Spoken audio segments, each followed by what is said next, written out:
मैं तुहाडे आप सबके चैनलों के माध्यम से सरकार को ये बात बताना चाह रहा हूं कि सरकार इस बात को हल्के से ना ले, लमकाने का प्रयास ना करे। मैंने 2 दिन से मैं सरकार को ये अपील कर रहा हूं कि भाई लोगों के अंदर गुस्सा फूट रहा है, अगर वो गुस्से को कंट्रोल ना करेंगे तो जरूर कहीं ना कहीं वो बाहर आएगा। ये उसी का नतीजा है कि ये जो लड़का है, जिस इलाके का जम्पल है ये लड़का, वो इलाका हमारा रामपुरा फूल ब्लॉक पड़ता है। वो उनका कल से 2 दिन से दबाव पड़ रहा है कि प्रधान जी कुछ करवाएं। हम उनको ये कह रहे थे कि सरकार की तरफ देखते हैं, सरकार हो सकता है आज कर दे, कल कर दे, लेकिन सरकार इस बात को सीरियसली नहीं ले रही। तो कल वो जाम करेंगे, रोड के ऊपर लोग अपना धरना प्रदर्शन करेंगे। और हमारी भी प्रयास है कि सभी ऑर्गेनाइजेशनों के साथ बातचीत करने के बाद, दोनों फोरमों के साथ की आपस में सहमति बनाने के बाद, अगर सरकार इस बात पे थोड़ा सीरियस नहीं होती, ऐसे ही रहेगी, तो हमें मजबूरन कोई और रास्ता फिर मतलब कोई सख्त कदम उठाना पड़ेगा।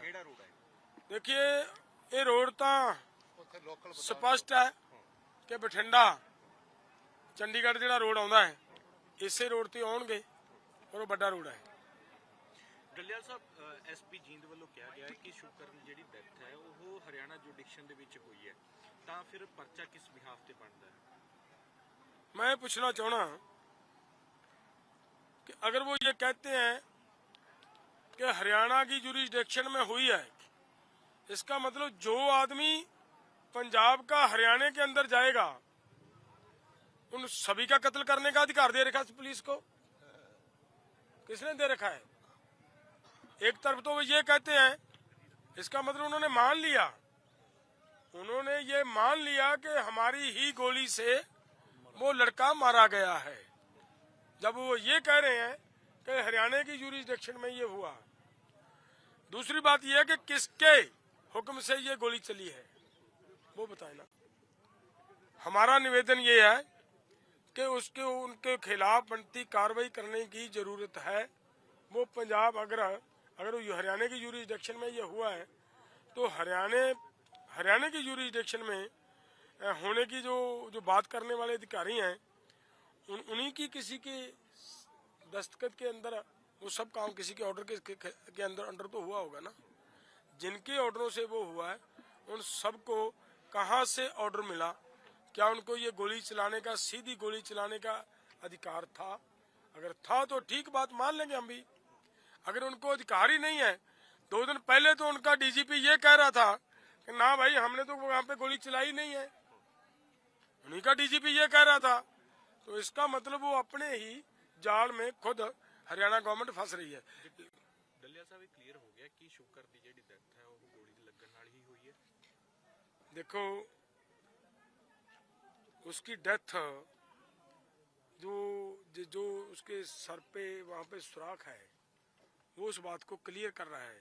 वो तो सामने निकल कर आएगी, जब उसका पोस्टमार्टम होगा वो सामने आ जाएगी क्या हुआ है, उसमें कोई दिक्कत नहीं। पोस्टमार्टम नहीं करवा पाई, इसके पीछे क्या लगता है? नहीं, पंजाब सरकार पोस्टमार्टम नहीं है, वो तो पोस्टमार्टम का मामला तो ये है कि हमने ये कहा कि पहले एफआईआर तो होगी ना। देखिए पोस्टमार्टम तब होगा जब एफआईआर लॉज होगी, तो एफआईआर लॉज करें, हम पोस्टमार्टम करवाने के लिए तैयार हैं। जब तक सरकार पोस्टमार्टम नहीं करती तब तक उसका एफआईआर लॉज नहीं करती, पोस्टमार्टम करने का तो कोई उचित नहीं बनता। आपने चेतावनी भी दी कि सरकार ये ना समझे कि अगले 2 से 4 दिन में किसान आंदोलन खत्म हो जाएगा, जबकि हम देख रहे हैं कि इंटरनेट सेवा बहाल कर दिया है। खनौरी बॉर्डर से आगे जितने भी तमाम बॉर्डर जिनमें लगाए गए थे धीरे धीरे उनको हटाकर सड़क के किनारे किया जा रहा है। ऐसे में तो लग रहा है कि सरकार कहीं ना कहीं ये मान चुकी है कि कहीं ना कहीं आंदोलन जो है खत्म होने की कगार पर आ चुका है। क्या कहना चाहिए? इस सरकार का मान लेना अलग बात होती है, लेकिन हमारा मानना अलग है। सरकार इसको कुछ भी कह सकती है, सरकार जिस हिसाब से देखेगी हम उस हिसाब से थोड़ी चलेंगे ना।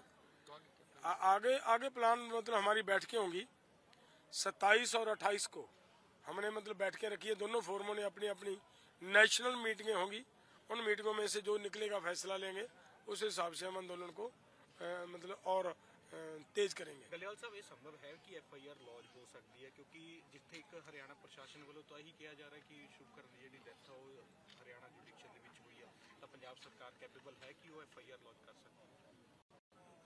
मेरा ये कहना है कि जिन्होंने मारा है वो कैसे FIR लॉन्च करेंगे? जिन्होंने हमारे 4 युवाओं को यहाँ से उठाकर पीटा है, उनके हाथ पांव तोड़े हैं, वो उनके खिलाफ कैसे मुकदमा दर्ज करेंगे? जिन्होंने हमारे कम से कम 20 के करीब व्हीकल तोड़े हैं, यहाँ तक कि हमारी मेडिकल सुविधाएं जो देने वाली वैन्स थी उनको तोड़ा है, वो उनके खिलाफ मुकदमा वही कैसे करेंगे? उन्हीं के पास इन्वेस्टिगेशन जाएगी तो वो कैसे होगा? हमारी पंजाब गवर्नमेंट क्यों नहीं मुकदमा दर्ज कर सकती?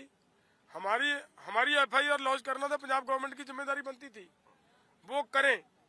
FIR आगे की बात है, अगर हरियाणा मानता है कि हमारी जुरिसडिक्शन में है तो वो हमारा वहाँ पे विरोध होगा, कौन उसकी इन्वेस्टिगेशन करेगा वो बाद की बात है, लेकिन FIR लॉन्च तो करना जिम्मेदारी बनती है सरकार की। ਅਣਪਛਾਤੇ ਤੇ ਜੇਕਰ FIR ਲੌਜ ਕਰ ਦਿਓ ਤੇ ਜਥੇਬੰਦੀ ਦੀ ਸਹਿਮਤੀ ਹੋਏਗੀ?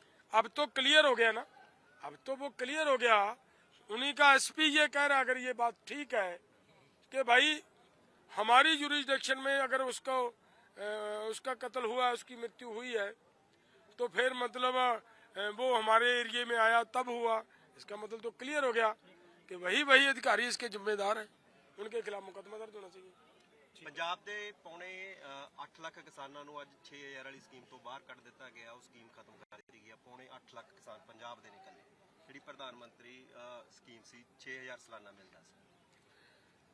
देखो, जब वो स्कीम दी गई थी हमने तब ये कहा था कि हम भिखारी नहीं हैं, तब से हमने कभी वो सहूलत नहीं ली। हम ये मांग रहे हैं कि हमें डॉक्टर स्वामीनाथन की रिपोर्ट के अनुसार फसल का भाव दो, कम से कम डॉक्टर स्वामीनाथन के फार्मूले के अनुसार दो, और हम कोई भिखारी नहीं है कि किसी से कुछ मांगेंगे। अगर सरकार ईमानदारी से किसानों के ऊपर उनकी फसल का भाव, डॉक्टर स्वामीनाथन की रिपोर्ट को भी छोड़ो, उनकी जिम्मेदारी ये बनती है कि जो प्राइस इंडेक्स 67-68 में बना था, 67-68 में बना था, उसके आधार पे सरकार हमें फसलों का रेट दे। हम किसी तरह की कोई खैरात नहीं मांगते सरकार से कि हमें बिजली फ्री दें, हमें कोई सब्सिडी दें, हमें कोई खाद के ऊपर सब्सिडी दें, हम कोई सब्सिडी नहीं मांगते, लेकिन हमें हमारी फसल का भाव उस हिसाब से मिले। हम अपनी लड़ाई खुद अपने आप लड़ेंगे।